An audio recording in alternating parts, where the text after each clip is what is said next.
Hello everyone and welcome to the fourth Love Like This talk, the second evening talk. My name is Michael and I'm going to be your host for this evening. Every evening this week we've got Andy Croft speaking on various accounts of Jesus' life from the Gospel of Mark, which can be found on your chairs. It looks like this little black book. Today Andy is going to be talking talking on the title, Love Like This Reaches the Desperate, which can be found in Mark chapter 5. Verses 21 to 43. Just to introduce Andy briefly, Andy works at a big church in Watford called Soul Survivor. He's a brilliant speaker and we really hope you find him interesting today. After the talk, we're going to be hearing from Madeline from Pembroke. She's going to be telling you a bit about how Jesus has changed her life. And then finally, we're going to have a question and answer session and wrap up at hopefully about 9:15. Right, I'm going to pass over to Andy now, and thank you.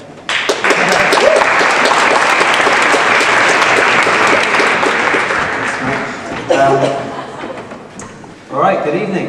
As Mike said, my name is Andy, and if you weren't here yesterday, I'm from Watford, but I did go to university at a little place called Cambridge.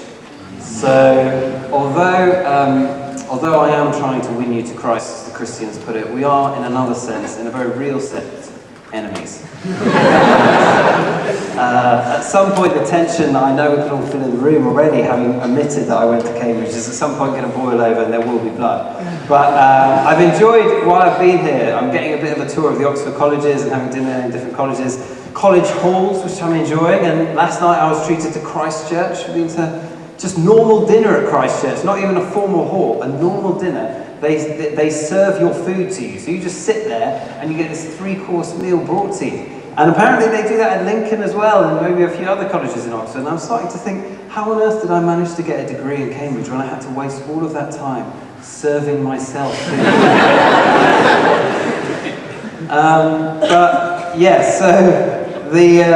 We're enemies, but I'm impressed. So the title that I've got tonight is Love Like This Reaches the Desperate. And one observation that I would like to start with is that when we are desperate, when things get a little bit desperate, one of the things I've noticed is we tend to just do anything. We get a little bit crazy, we lose our inhibitions. And one of the times this came home to me was when I was on my stag party. And when Christians have stag parties, we can't get hammered, so we try and do other things. And I remember that I was, one of the things we were doing was we were playing paintball, and I was the stag, so I was dressed in this bright orange jumpsuit, and everyone else was in camo gear, and obviously the way it works with paintball is if you get shot, then you have to leave the game, and you watch the rest of the game play out. And I remember there's this one particular game where I'd been shot, and as usual, I was standing on the edge of this field, and I was watching the rest of the game play out in front of me, and there's the objective of this particular match was to get into a bunker in the middle. And there were the two teams that were coming from opposite ends of the field through all these obstacles. And there was a friend of mine who was there with me. He was a guy called Chris. And he was still in the game. And also, what happens at paintball is they pair you up with all these random people that just happen to be there at the same time. So I remember watching it play out as Chris was running towards this bunker. He's quite a sporty guy. He was running towards this bunker in the middle, and there was this small blonde girl who we didn't know, but just happened to be on our team, who was also running with him.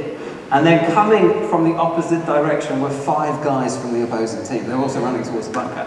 And I remember, and it felt to me like it was happening in slow motion as they got closer and closer and closer to this bunker in the middle. What happened is the 5 guys from the other team lowered their weapons at Chris and small blonde girl.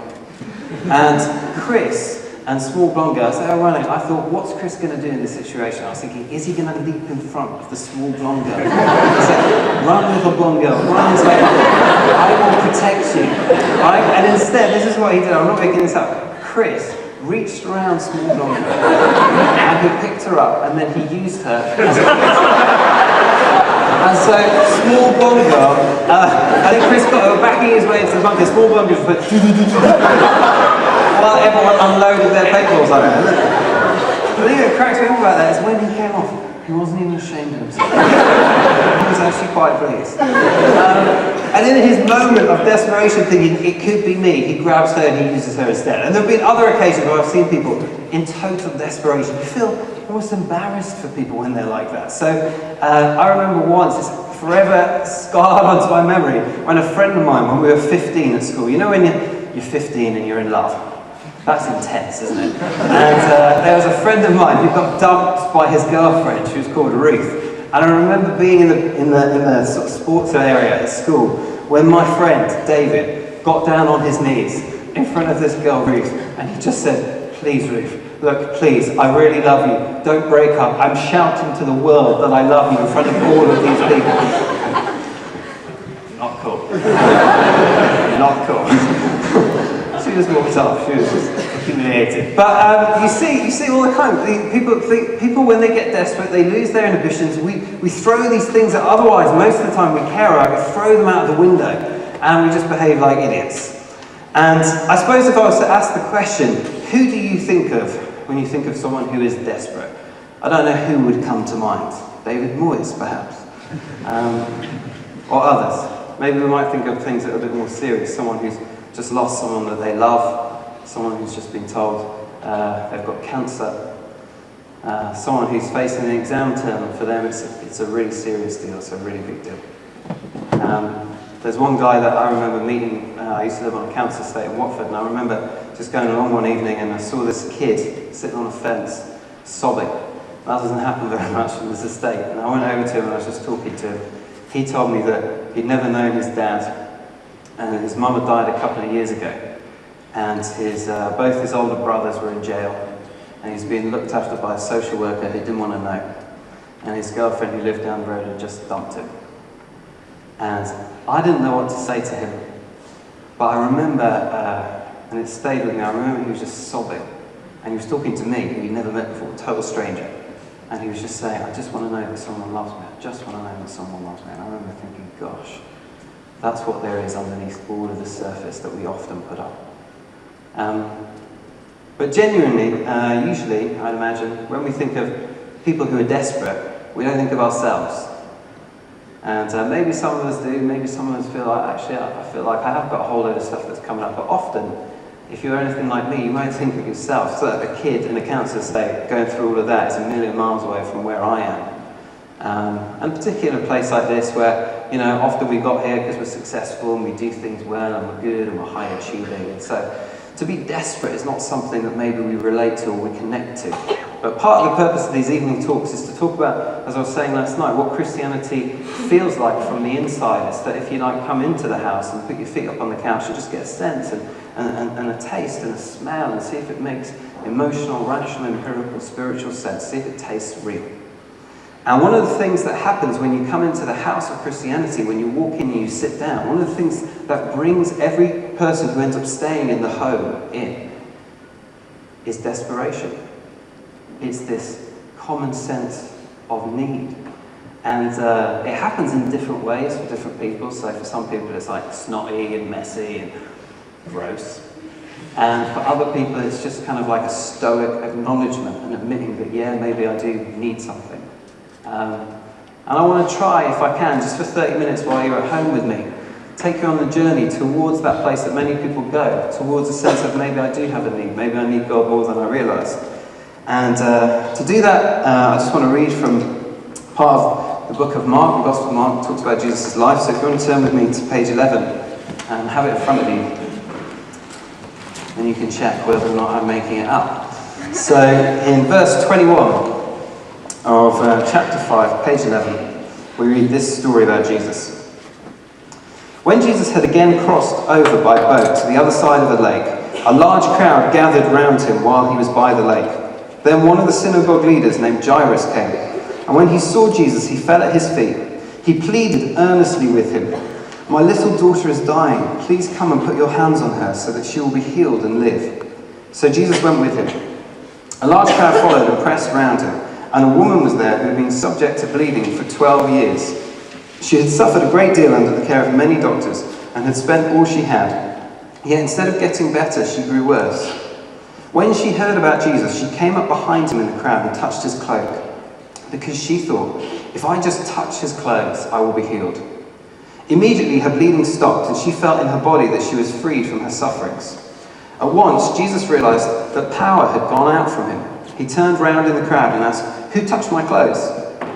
"You see the people crowding against you," his disciples answered, "and yet you can ask, 'Who touched me?'" But Jesus kept looking around to see who had done it. Then the woman, knowing what had happened to her, came and fell at his feet, and trembling with fear, she told the whole truth. He said to her, "Daughter, your faith has healed you. Go in peace and be freed from your suffering." While Jesus was still speaking, some people came from the house of Jairus, the synagogue leader. "Your daughter is dead," they said. "Why bother the teacher anymore?" Overhearing what they said, Jesus told him, "Don't be afraid, just believe." He did not let anyone follow him except Peter, James, and John, the brother of James. When they came to the home of the synagogue leader, Jesus saw a commotion with people crying and wailing loudly. He went in and said to them, "Why all this commotion and wailing? The child is not dead, but asleep." But they laughed at him. After he put them all out, he took the child's father and mother and disciples who were with him and went in where the child was.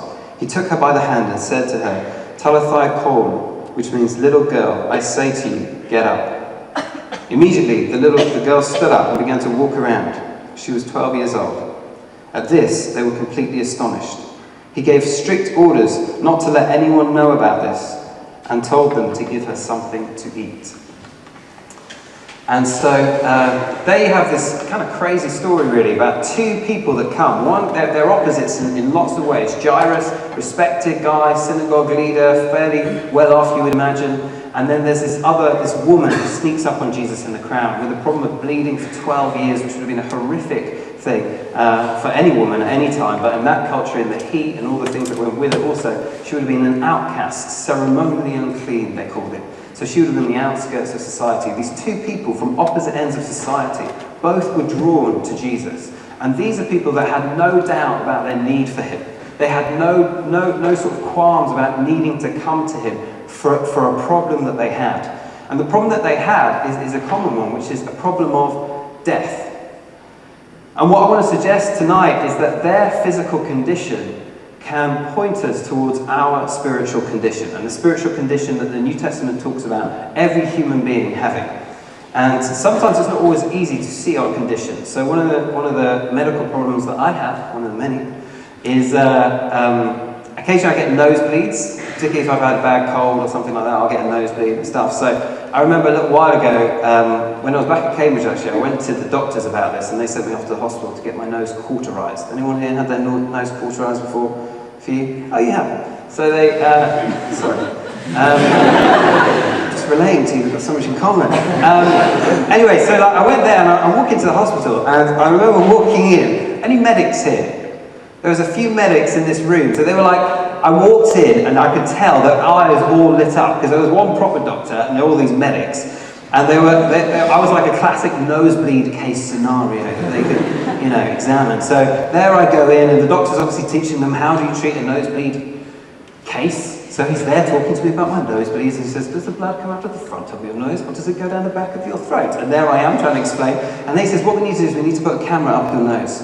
So I remember sitting on this chair, right, and they numbed my nose with some sort of spray, and then they got this camera that was the size of a hair, and they put it up my nose. And I'm sitting there on just on this chair, and I can see, just imagine this for a moment, it was incredibly surreal. I could see on this TV screen the inside of my own head.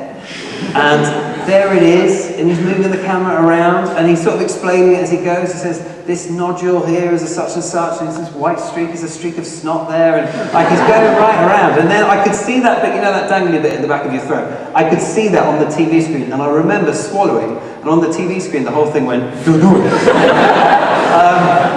And that's what they do, isn't it? At a hospital, they stick these things inside you, they try and examine it, and the reason they do that, and the reason you go through things like x-rays and all these scans, is because stuff is not always apparent, it's not always obvious on the surface.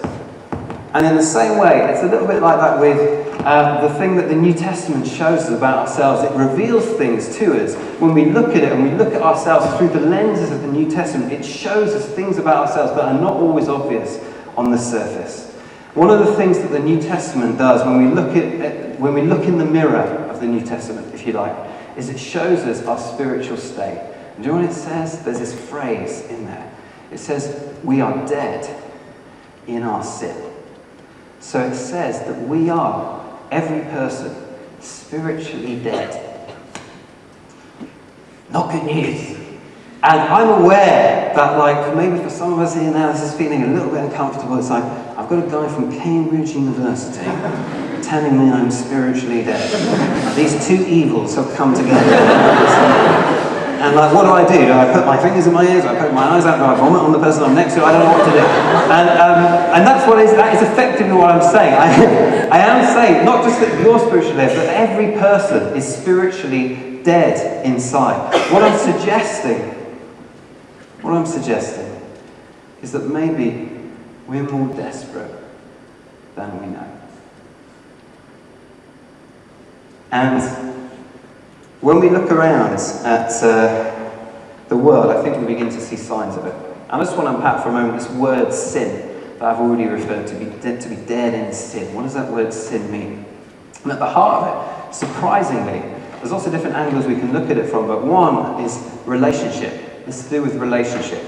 And as human beings, I think we probably would all agree, maybe we wouldn't, but I'd imagine we could all agree, but one of the things that shapes us more than anything is our relationships. And relationships are more important to us than anything else as people, for all that we talk about money and fame and all the other stuff. And imagine with me for a moment, let's say term ends and you drive home, and as you're driving home you hear on the radio that Tesco have become so powerful now that they've decided not just to sell things to us, but buy things from us. And you think, wow, that's strange. And then you arrive home and you decide before you unpack the car, you're going to go for a little walk around the block. So you start walking, you see that there's a new billboard up. It's a Tesco one, it's blue with big white writing on it, and it says, in exchange, we will buy from you all your friends and all of your family for £100 million. Tesco, every little helps. And you think, well, hey, I could probably just about pay off my student debt with that. I should, and you wonder about it. Shall I sell grandma? Shall I sell all of these people that I love in exchange for £100 million? You weigh it up, of course, probably you decide no. And you carry on walking. And then let's say you see another billboard, Tesco, in exchange for all of your friends and all of your family, we will make you the sexiest person on earth. An unlimited supply of Lynx deodorant, Tesco, every little help. You think, I could have bikini-clad women attacking me in the streets. I could have Speedo-wearing men kidnapping me and carrying me away. And you think about it and you think, well, do I really want to go there anyway? But do I want to lose all my friends and family? You think probably not, you carry on walking. Let's say you come to another billboard. In exchange for all of your friends and all of your family, we will make you the most powerful person on the earth. Barack Obama meets Cliff Richard. And you think, wow, that is real power. Right there. In exchange for all your friends and all your family, decide no. My bet is even if you walked around that block and you genuinely were offered power and fame and intelligence and all the other stuff, we would probably arrive back at our house with just the amount of power, fame, wealth, money, just the same number of friends and family, because really at the heart, we know that that stuff matters. And if human relationships matter to us, what the Bible teaches us is that our relationship with God is foundational, essential to everything that we are. And sin, at its heart, is it's our breaking that relationship that we have with God, our choosing to walk away. And instead of building our sense of self on our relationship with Him, we find it in other things. And that's when we become broken. And just as the earth orbits the sun, and it is what it is because of that relationship with the sun, so when we come out of orbit, out of relationship with God, something in us breaks, something in us is out of kilter. And again, you can see it, just pictures of this in human relationships around. If you talk to a couple that have been married for years and then eventually they get divorced, they might not say it quite like this, but I think they probably would admit that when they divorced, when that relationship broke, something in them broke too. Something in them died as well. And what I found is we try and cover this in all sorts of ways. And this woman who was bleeding, what she's got is life literally draining out of her. She's dying. So what does she do? She does what any person in that situation would do. She fights and she tries to come alive. So she goes to all the physicians of the day. She takes the money that she's got and she spends it. And she tries to do everything that she can to keep living. And I want to suggest that we do exactly that. What we do always, isn't it, as people, is we're trying to come alive inside. Aren't you trying to do that? We try and find different ways to come alive. And so we throw ourselves into relationships, or we throw ourselves into being great at something, being great at sport, being great at academics, or being great at something else. We invest ourselves in these things, and what we're constantly trying to do is we're trying to bring ourselves to life. And yet you read the verse, if you have a look there in verse 26, it says, she had suffered a great deal under the care of many doctors and spent all she had. Yet instead of getting better, she grew worse. It didn't work. And again, I know it's like, because we're all so together, but this just doesn't seem to have a ring of truth about it. It's like, yeah, maybe for other people, but yeah, for other people. This is happening around. You see effects of it in the world. I see it all the time in Watford. And I just want to show you a little clip from YouTube. It's not a funny clip. It's a clip that this young girl has put up about herself. She's 14, looks about 14. And there's loads of this sort of stuff on YouTube. Why don't we just watch that for a moment? People tell me this all the time, so I don't know. Is it true? People say I'm ugly.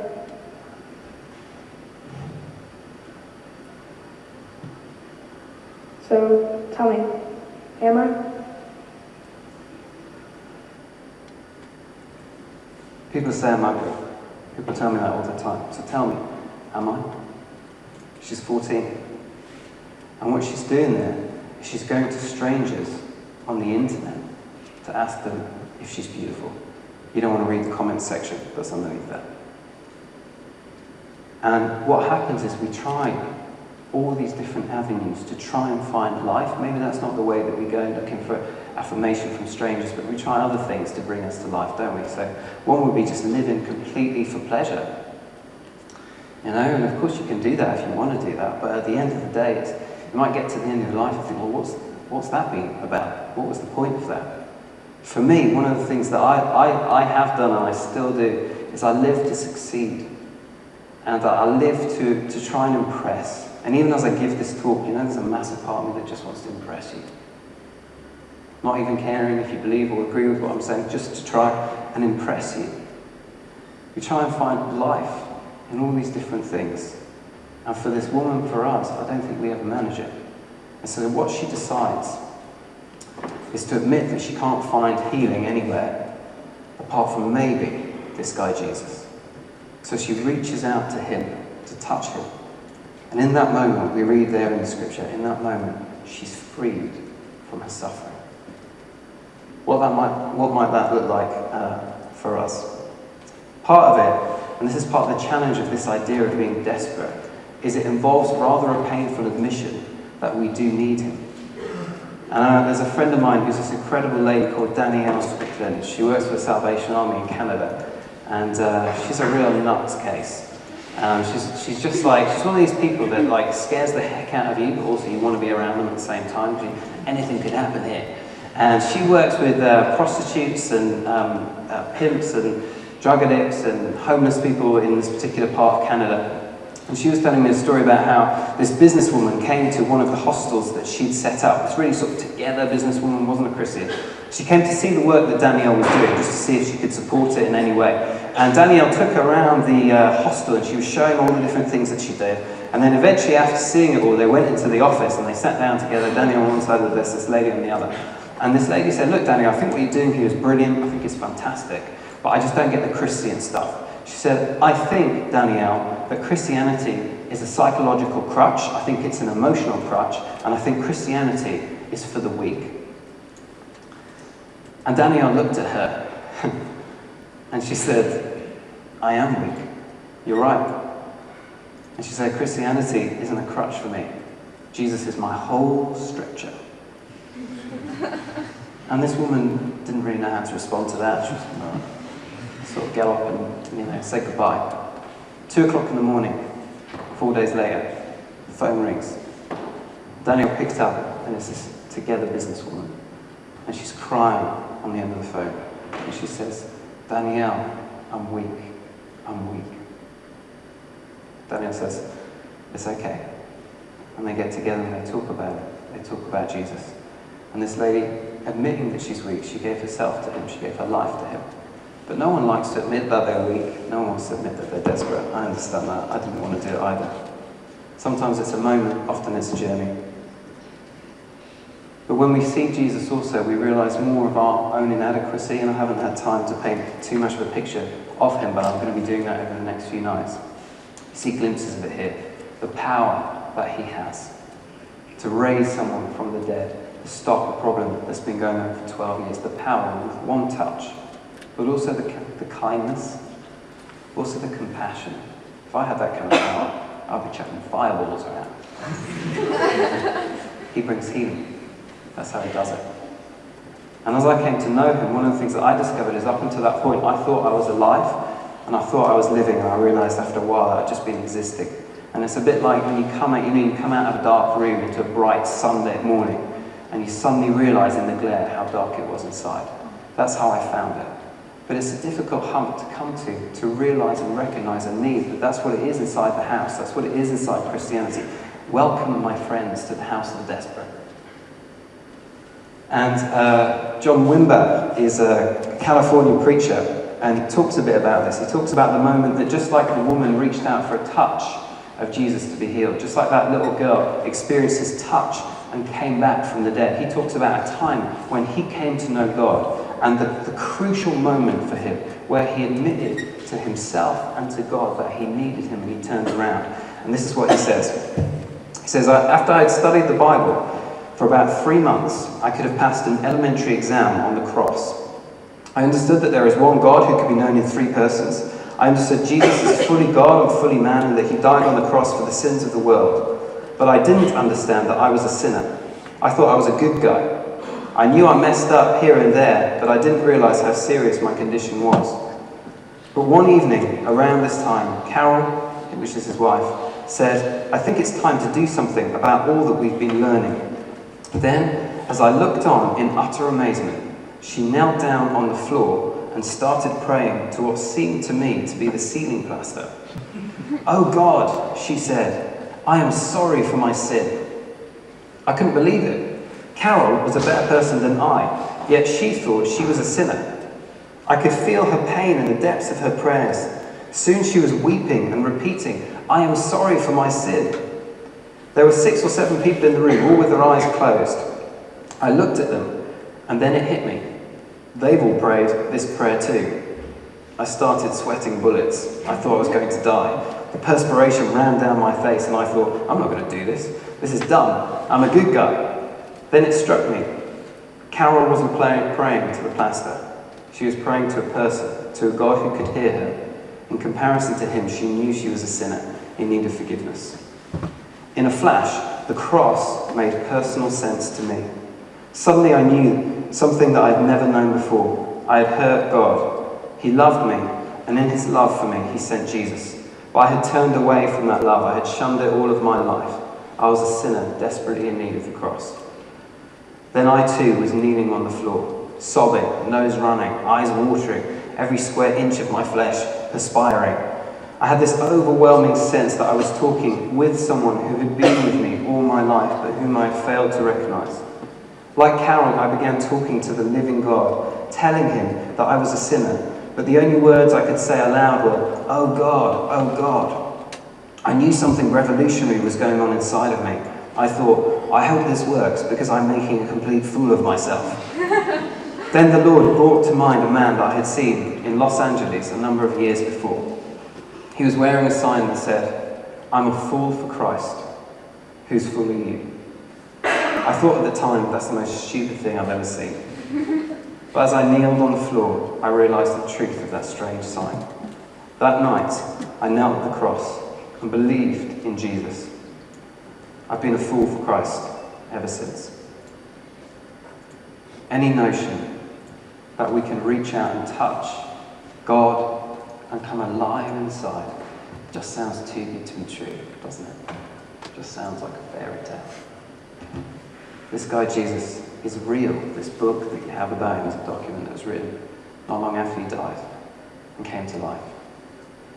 And in a moment, I'm going to give an opportunity for anyone who wants to pray that prayer, to reach out, to say the thing that John Wimber said in that I'm sorry and I want to know you. I'm going to give a chance for anyone who wants to begin that journey tonight to do so. It sounds too good to be true. I have found in my own experience that it is not. And you never knew me when I was 17 years old, but if you had, you would see how different I am now. And when I was 17, by the time I got to be 17 anyway, I'd already made some bad choices in my life. And one of the things that I'd done is I kind of shut down emotionally. I didn't like feeling pain, who does? So I decided to numb that part of me, but I realised, I see now, but I didn't know at the time, I realised you can't numb that part of you and not numb everything else, the part that feels joy and love and happiness. And so by the time I got to that age, I was a bit of a robot really. I was kind of quite emotionless, and I thought I was Mr. Independent, and I thought I was Mr. Cool. And I was really sort of trapped, but I didn't realise it. And what had happened is I slowly shut myself off, and I built all these walls that meant I was safe. I wasn't going to get hurt by people, but it just meant no one ever got in. And what I found when I came to know Jesus and when I gave my life to him is over the years, he softened me in the most wonderful way. I've reached out and I feel like I've found healing. I feel like I've come alive inside. And it's a bit like, it feels to me like, you know, when you come in after a cold day, there seems to be a lot of them in Oxford. You come in inside after a cold day, and your hands are all numb, aren't they? And what do? You go, you warm them up inside. I felt like I came into his presence, and that's exactly what he did. He breathed his breath of life onto me and into me. And I, who had become broken and dead and like a piece of stone, I found myself coming to life again. And although I'm still a bit of a mess at times, what I've found now is that I am more human and more alive than I ever thought was possible, than I ever knew could be. And I want to suggest to you, as humbly as I can, that you may well be more broken than you realise. But reaching out to him brings us to life.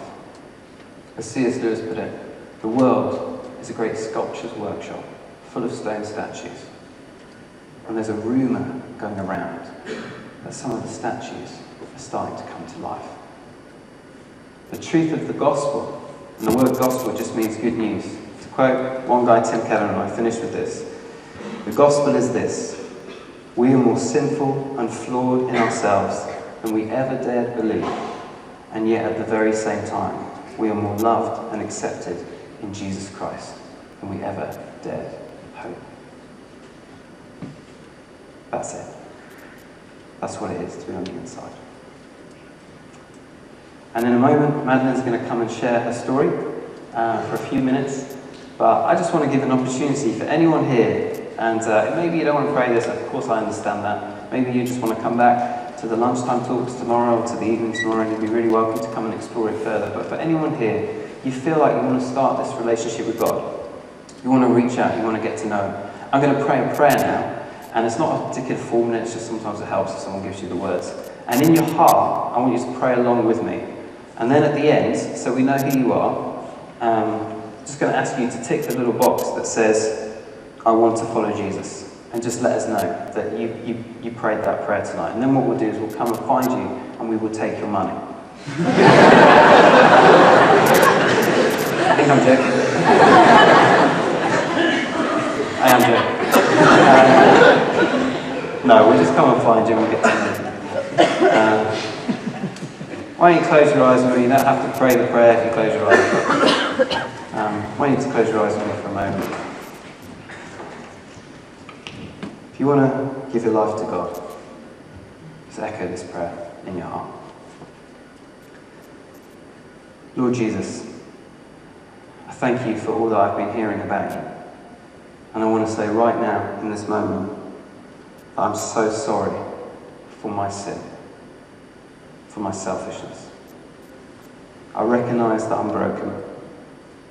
And even though I don't understand the fullness of it and the richness of it yet, I understand that through what you did on the cross, I can find healing and wholeness, and I can come back into relationship with you. And I say right now, in this moment, I give my life to you. Take it for your kingdom, for your glory, now and forevermore. Amen. Amen. If you want to open your eyes. If you did pray that, I would love to meet you. Come and say hey to me. But tick this box and let us know, just so we can hang out and support you in any way that we can. Now Madeline is going to come up and share her story. Why don't we just welcome Madeline with a round of applause.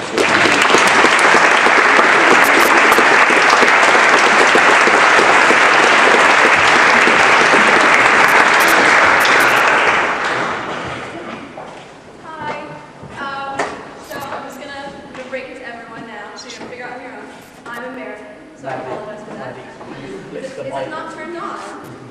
You didn't tell me to turn it on. There we go. Yeah? Working now? Okay. So I'm spending my junior year abroad at Pembroke College right now, studying English. But my actual university is Brown, back in Rhode Island. So in American universities, starting out works a little bit different than it does in the UK, because you have this horrible thing where you have a double room and you have to share all of your space with one person all of the time. So in August before I started, I got this email and it had this name in it. And the name was Monica Perez. And I was like, all right, what am I going to do with this? And I did a very, very stupid thing. I decided that I should look her up on Facebook before I met her. So, I searched this name, I found it, and I saw the picture, I was like, she's pretty, I hate her already. And then, I kept going, I looked at info, and I saw something, and it said, Monica Perez likes Jesus. And I said, oh no, this is really bad, guys. Like, I'm living with a Christian. This is gonna be the worst. I thought, I'm very progressive, I'm very liberal, she'll be like very conservative and super prudish, and like, we just won't get along well at all. It's a constant fight. And that was pretty dumb, it turns out. Even though we were significantly different in a lot of ways, she managed to become my best friend at university. So that happened slowly. Maybe it was because we had to see each other every day, all of the time. But we got really close. And so we stayed friends, even though we weren't living together during our sophomore year. And Brown started up, or not Brown, but a group of Christians started up this magazine called Cornerstone Magazine. And it was really, really small. And they had really just no one to run it. And Monica came to me because she knew I was looking to edit something on campus, because I'm an English major. And I like to tell people when their grammar is wrong. So she said, Maddie, why don't you come along, you can edit for Cornerstone. And I was like, hey, why not? Every Christian magazine needs a token agnostic, right? And so, yes, it turns out they do.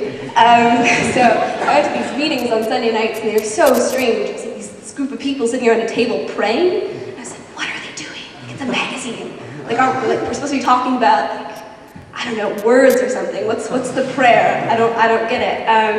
But so I was highly skeptical, I have to say. So I edited their articles, but I didn't agree with them. Didn't really read the entire magazine when it came out. Didn't tell any of my friends, hey, go pick up this magazine, it's got some great work in it. So it's like, it's all about Jesus. Like, what are you gonna do with that?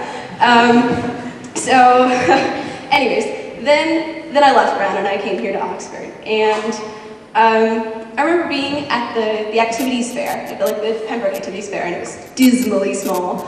I apologize. Sorry, Sarah. But I saw this table, and it was Pembroke CU, and Sarah and Simon were there, and they said, "Are you a Christian?" I said, "No, but I'll still sign up anyways, because I like getting emails, apparently." But what it really was that there was this group of Christian friends that I was hanging out at home with, and we had all of these talks about God, and that's not something we really had done before. And I came to realize that I had this, really kind of strict agnosticism, but absolutely no support for it. Like, if people asked me, why don't you believe in God? Couldn't really give an answer. I couldn't support with any sort of evidence, why I didn't believe in Christianity, or why I believed that, there wasn't a God who was personally in my life. So I said, Oxford's a good place to try to learn more about it, find out more. I was like, plus, don't have any Christian friends here, gotta take that quota, keep all the things covered.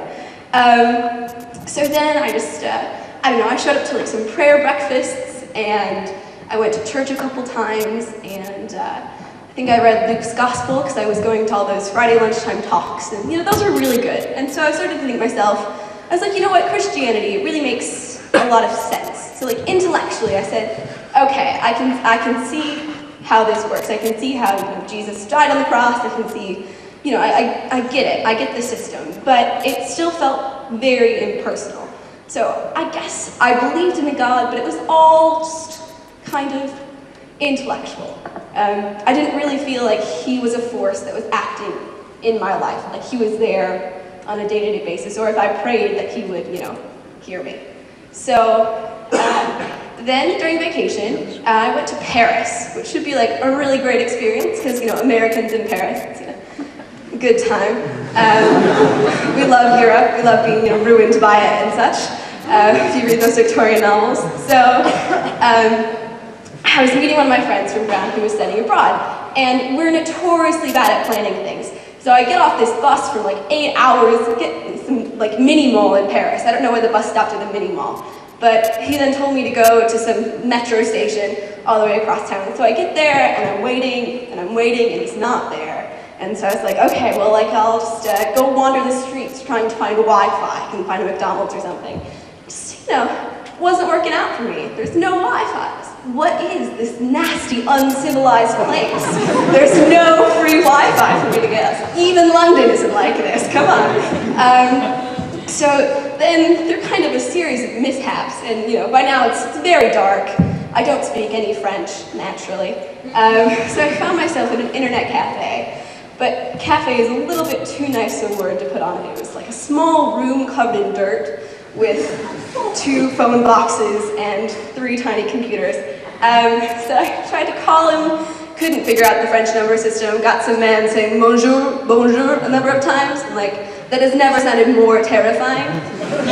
That one word is just not pleasant. And so then I'm just, by this point, I'm kind of joking about it now. I was really upset. I was horrifically scared. So I'm sitting at this computer, trying to just Facebook message my friend saying, where are you? This is where I am, in some nasty internet cafe in Paris. This is your fault. Where are you? I think it was at that point that I realized that the man who was sitting 12 inches to my right was masturbating. And so then I'm still on Facebook and he's not responding. And I just tears running down my face. So just crying, because I didn't really see a way out of it. I had no idea where I was. I had no phone service. And he wasn't answering. So I got up to leave, because, naturally, the best thing to do when you're crying, is to just kind of walk the streets of Paris. That's the best response. American, crying, middle of the night. Not the middle of the night, but, after sunset. So the man who was running the internet cafe, he looked at me with some amount of pity, naturally. And he just said, with a smile on his face, he said, it's okay. It's gonna be okay. He told me what it was and how much I had to pay. And then just subconsciously, so casually, he made the sign of the cross over himself. And I was like, all right, must be a Catholic, whatever. And so then I walked out into the street. And I stopped for a second because all of a sudden it occurred to me, I don't know, God was with me at that moment. He came. And I was like, yeah, it is gonna be okay. Because it didn't really matter that I didn't know where I was. It didn't really matter that I didn't know how to speak French. Because he was there. He was there, and he was watching for me. And I'm gonna spoil the story for you. I did find my friend, so I'm here now. I didn't die in Paris. That might be a little bit more exciting, but actually altogether, I think finding Jesus is more exciting. So you should take that one as the better outcome. And in that moment, all I felt was this deep, just peace, because God was there. And I didn't think about it. There was none of the intellectual there. It was just me, it was God, and everything was okay. Everything was good. And then I woke up the next morning, and a number of mornings afterwards, and reading the Bible some more, and really praying, and it started coming to me that that's the great thing about Jesus, is that I didn't want him for so many years, and I just completely ignored him, and that didn't really matter to him. he didn't really care that I wasn't looking for him right at that point, because he was coming for me. Because 2 years previously, to when I even was thinking about God, he put me in this room with this girl named Monica Perez, you know? And then he put me in a magazine where I would listen to people pray and where I would start to think about God. And then he put me here, so I could start going to church. And then, you know what? Then he stranded me in some nasty masturbation hole in Paris. And like, that's not cool. But ultimately, it was really the best thing that he's ever done in my life. Because that's where he got me. So, yeah.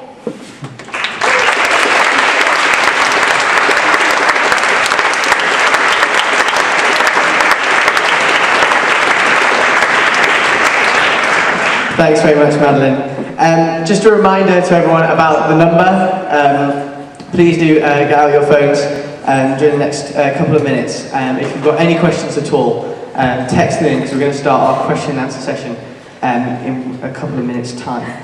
I'm going to invite Pete up now. Pete's been doing our lunchtime talks, just as Andy's been doing our evening talks. So far, he spoke on relevance and truth. And he's going to tell you about what he's talking about tomorrow at 1. Thank you. Tomorrow at 1 in here, as you have your sandwiches and enjoy coronation chicken or whatever else you want, we'll be looking at the issue of tolerance. Someone has said that tolerance is a tremendous virtue, but also its immediate neighbours are apathy and weakness. And I think that sums up. Tolerance is a great thing, but also there's some problems with it. And tolerance is this supreme virtue in society. How do we engage with that and also think about the issues of truth in a way without just fudging in and saying that they're all the same when clearly we seem to have different opinions about it? How do we engage with truth, particularly religious truth, and not be bigots and not make outlandish claims that dismiss other people who hold different opinions to us? We're going to be thinking about that, so do please join me. We'll have a similar talk, 25-30 minutes, and then we'll have a Q&A as you enjoy your sandwiches. So hopefully see you tomorrow. Brilliant, thanks Pete. Okay, I'm going to invite our question and answer panel up now, please, to introduce them briefly. First of all, we've got Andy, who you've been listening to for half an hour. We've got a second Andy, who's a pastor at Woodstock Road Baptist Church. He did a history degree at Exeter College about 15 years ago, or so he tells me. And finally, we've got Dave, who is also a pastor, this time at Emmanuel Church, which meets in Magdalen College School. I'm going to move this lectern. Hang on 1 second.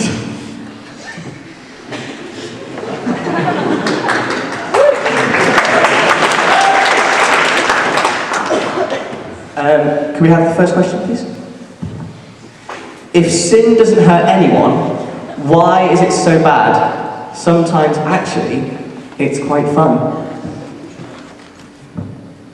I think, personally, I'd say that since becoming a Christian, I've discovered that my sin certainly hurt God and separated and broke the relationship I had with God.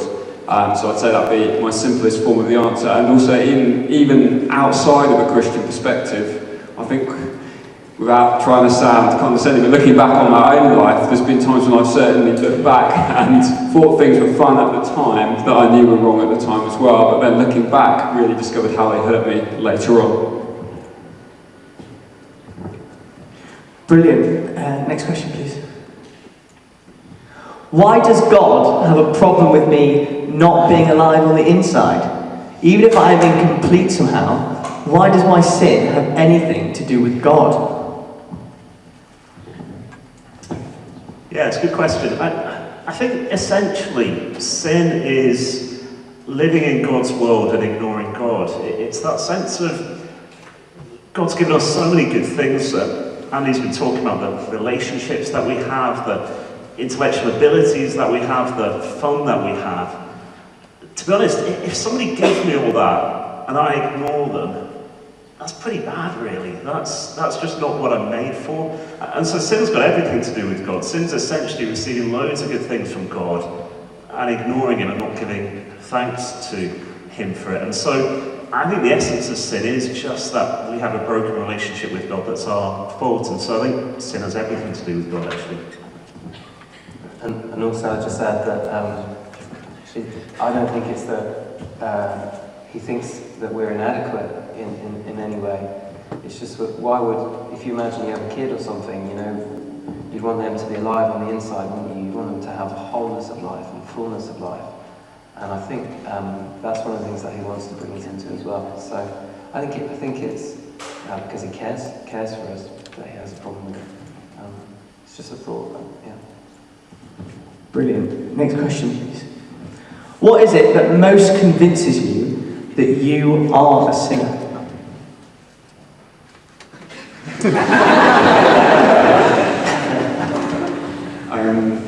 Okay, again, I guess personally looking back at my life, I tried, before I realised that I really needed Jesus in my life, I thought being a Christian was about being a good person and trying to earn your way for God. So I guess I've tried to prove that I could do it on my own without Jesus Christ in my own life. I tried to be a good person during my teen years. I tried my hardest to impress God, basically, and I was never able to do it. So that would be my personal answer. I think it's quite hard to answer that question outside of a personal way. I think, again, as Andy was saying, it's one of those you find as you look at Christianity from the inside. And my story was of everybody at school thinking I was really good, most people at college thinking I was really good, I was polite, I did well at school. I guess that's many of our stories here. And I guess it is just as I define sin in terms of God, that's when it just strikes me more and more, that sense of just the sheer generosity of God in giving me life and everything.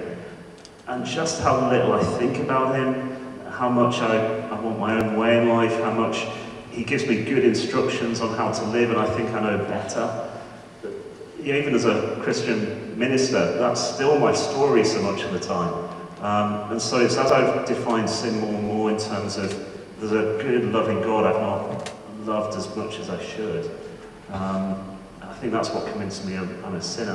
And yet, I can be really honest and open about who I am and my shortcomings, and yet so loved by God. It actually ends up being healthy to recognise the depth of my sin, and I don't think I'd have realised that when I was young. Just to face up to what I'm like is healthy. Thanks very much. Before we get to the next question, let me just tell you that you can still text in. So if you've got another question, then please do take out your mobile phone. Can we have the next question? Why does me becoming a Christian change the fact that I am dead in sin? I think it's a brilliant question. So my understanding would be when I became a Christian that my old life died with Jesus on the cross, and I get a new life in Jesus Christ. So now when God looks at me, he doesn't just see me, he actually sees the work of Jesus Christ and he sees his perfection. So in the place of my sin is Jesus' perfect life, his perfect works, and ultimately his death and resurrection that paid for my sin, to put it in simple terms. So that would be how I'd understand it work out in my life. And I'll just add to that, I'm going to talk about exactly that. It's a brilliant question to be asking, because that's exactly the sort of question, it's like, hang on a second, you're telling me I'm dead in sin, and then Jesus somehow makes a difference. And in my experience, he's brought me to life. But a lot of it revolves around the cross and the whole message of the cross.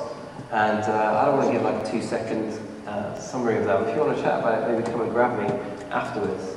But also over the next 3 evenings, this is kind of one of the questions we're going to be looking at. So come back if that's something you're interested in. Brilliant. Next question, please.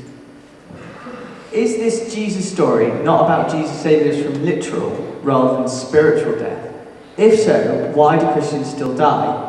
Is spiritual death a convenient way to hide the fact that Christians die?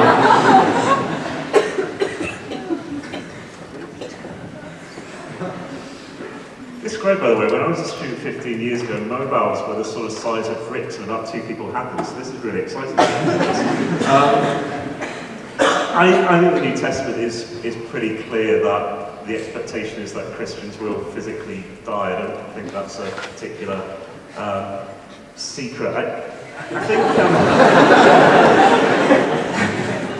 I think the fact that physical death is in the world, though, does point to the problem, if you like. The physical reflects the spiritual reality that we have, and so, if you like, the fact that we as human beings die was never God's original plan, but the fact that we've moved away from Him means that's the result, and the spiritual and physical go together. So I don't think there's necessarily any sort of cover-up going on about the fact that Christians die physically.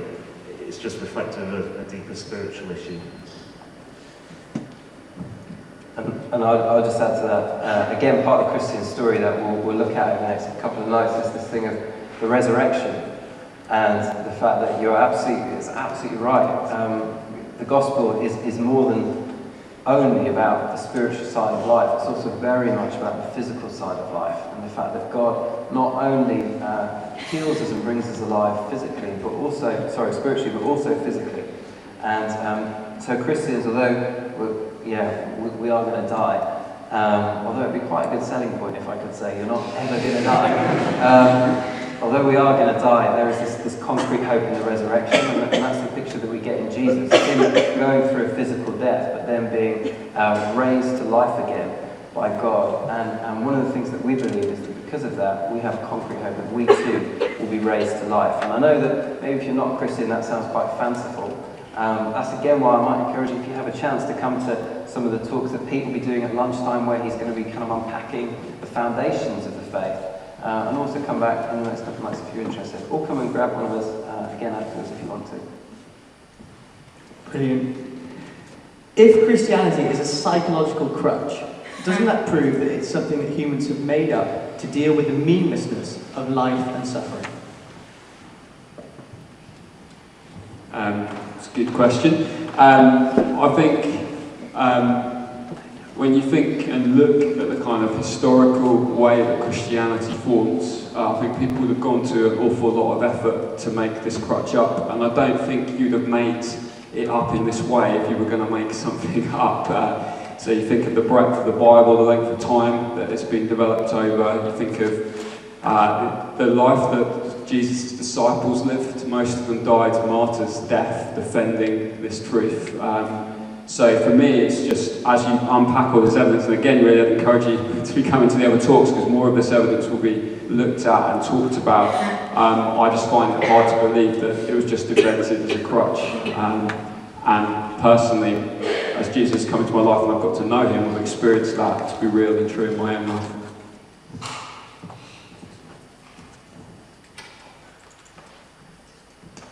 How do you know this spiritual deadness isn't just an emotional emptiness?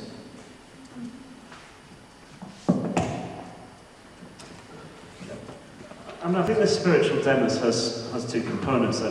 There is an objective reality here. That's to say, I've not treated God as I should. And so there's a sort of objective deadness, if you like. I am cut off from God. And as I look at the life of Jesus, the teaching of Jesus, and that applies to my life, I see that sort of objective reality. I guess if something is objectively real, it will have a sort of subjective experience that goes with it. So what I feel when I'm cut off from God is reflecting an actual reality, that I am cut off from God. So as you look at God as He's created human beings, as you look at the way we respond to Him, there is an objective deadness, as it were. And inevitably, when that's real, we will feel that. Yeah, and I think it's a really good question. Again, it's quite a deep question, so it's hard to... I feel like some of these questions are like those essay questions you get, and all we get is tweet and answer, and it's, doesn't do justice to the question. But one of the things that maybe I'll point out, one thought, is just that I think our spiritual and our emotional, our physical dimensions, if you like, are more overlapped than we sometimes realise. And isn't that true of emotion? When you're emotionally sad, you physically smile. When you're emotionally kind of like, when you're about to sit an exam, you feel the emotion of stress, but also you physically go to the toilet a lot. And you know, all the other things. And emotion and physical bodies are very connected. And actually, one of the things that we see in the Bible is that the spiritual world and the physical world are very connected as well. And often they can point to each other, and there can be pointers that show us things about the spiritual world. So it may be emotional emptiness as opposed to some great physical, spiritual state rather. But sometimes I think these things can be signs that point us towards something else as well. Brilliant. I think we've got time for one more question. What does it cost to be a Christian? 20 quid.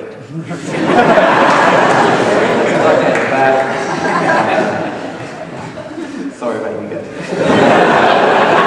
Okay, so there's one answer. I think in many senses, everything, and that's why it's worth really considering. So I don't think when I was first investigating Christianity, I fully realised that it would cost me my whole life, but over time, because I came on a bit of a journey into being a Christian, I did realise that it cost me my whole life, but it was so worth it, and so worth losing my whole life for Jesus, because he was worthy of my whole life because of what he'd done for me on the cross, which we're going to talk more about over the next few days. So yeah, that would be my one word answer, would be everything.